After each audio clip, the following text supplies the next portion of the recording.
Hey guys, I'm Mike Mandel of Mike Mandel Hypnosis, and this is Chris Thompson, Hi. also of Mike Mandel Hypnosis. Today we're doing a video on the essential hypnosis formula and why this is important. Well, what the heck is hypnosis? Everybody has a different definition. Oh, it's a relaxed awareness, it's this, it's that. There are dozens, maybe even hundreds of definitions of hypnosis. And right? they're really all just models anyway. That's right. And Mike and I were actually brainstorming just this week on how can we make sure people understand the importance of keeping hypnosis simple. Yes. And so we thought, well, what if we use a simple hypnosis formula? And we've come up with one, which is rapport, attention, and activation. We're going to go through it here, right? So that is our simple version of rapport, attention, and activation. So let's start with rapport. What the heck is that, and why does it matter? Well, our first word, rapport, is key. In fact, we always say the secret to hypnosis is rapport, rapport, and rapport. Right. The 3 R's. No matter what language you say. No matter what language, English, French, whatever. The point is with rapport, you are building a bridge, a communication bridge with another human being, and communication becomes easy. And outside of the context of hypnosis, rapport still matters, right? Every relationship, every psychodynamic loop that you're in, whether it be your spouse, your kids, your boss, your business partners, anybody, rapport matters. So of course it matters when you're doing hypnosis. If you want to lead somebody through change work, it kind of matters that they like you, they like being around you, etc. So that's what rapport is all about. Right, let's just clarify. We're not just talking about liking the person. We're talking about being in what's called a psychodynamic relationship where you're going to say things and do things that will cause a response from them. There's a back and forth flow between the two of you when you're in rapport, and it's very, very powerful. Right, so rapport is opening that strong communication door. Exactly. Let's move on to the next step in the formula, because we're not really teaching you here how to establish rapport. No, we're going to talk about the components. We got lots of that on our podcast and stuff, but let's talk about the next component. So once you have rapport, what are we doing with attention? Well, we have to focus someone's attention. We have to fixate it. And by doing that, we talk to them. We may have them staring at something, at a light, or we may have them focusing on their own internal feelings. When we start to guide their focus of their attention, we start to create trance automatically because we can lead it wherever we want it to go. We can say, and that feeling in your hands as it begins to tingle, and the person goes, oh, wow, I'm hypnotized. You know? Yeah, so we are going to start by focusing someone's attention, fixating their attention on something. And that doesn't necessarily mean visual, to your point. No, it's not necessarily the James Braid discovery of the shining disco or whatever. It doesn't have to be verbal.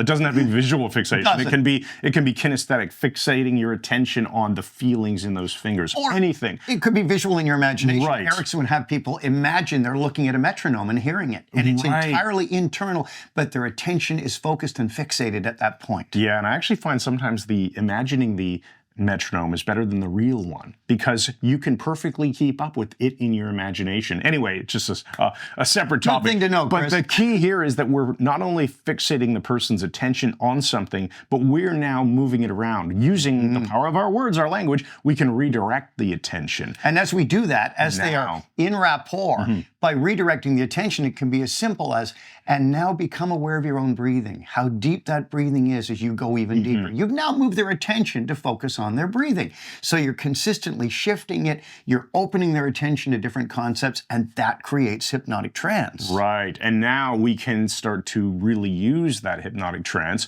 by activating the subject's imagination and emotions. Oftentimes we say emotions, but really emotions are the result. If you have somebody imagine something, there's going to be naturally emotions that come up to the surface as a result of that. Yes. Or you can just go after the emotions directly. But a lot of the times they're working together, imagination and emotion. So what do we mean by activating their imagination and emotion? Well, how is that useful? It's useful because the worst kind of subject is one who sits there and waits for the hypnotist to do something, and you drone on in a monotone and tell them how relaxed they're getting. They're going, it's not working, not working. No, a motivated subject will follow instructions and they create their own trance. So when we activate their imagination and say, and imagining that door in front of you, what could possibly be behind it as you reach out in your mind and let that door open? By involving their imagination, they will, as Chris said, start to get an emotional response.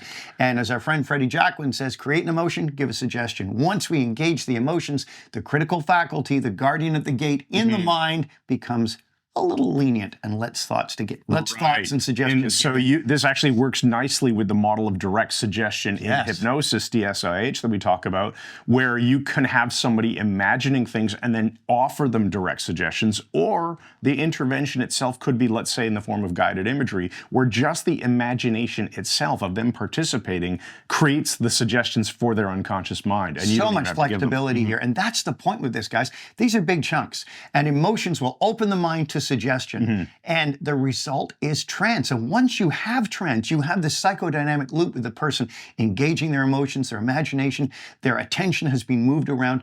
Deepen the trance to stabilize it through any of the methods that we teach. Right, and then you can give them suggestions like we talked about. Remember that trance is something the subject is actively involved in doing, right? As Mike said, it's that psychodynamic loop with the hypnotist. And as long as you are maintaining rapport throughout the process, we call rapport the glue that holds trance together. Holds trance That's your magic formula. Rapport is the foundational concept underneath it all. So that is the formula. We have rapport, it's that foundational principle underlying all of it. We have attention, which we can fixate and redirect. And we have activation, where we're going to activate their imagination and their emotions so that we can offer suggestions. And that's the key to good hypnosis work. It's the key to excellent hypnosis work. These are the big chunks, and you can customize them, how you move their attention, whatever, how you engage their imagination. Do it your own way. As long as you stick with the big chunks, this will work. And the way to learn hypnosis is to keep this simple model in mind. If you want to learn more, come and check out the Mike Mandel Hypnosis Academy. We have a free test drive. You don't even need a credit card to get started.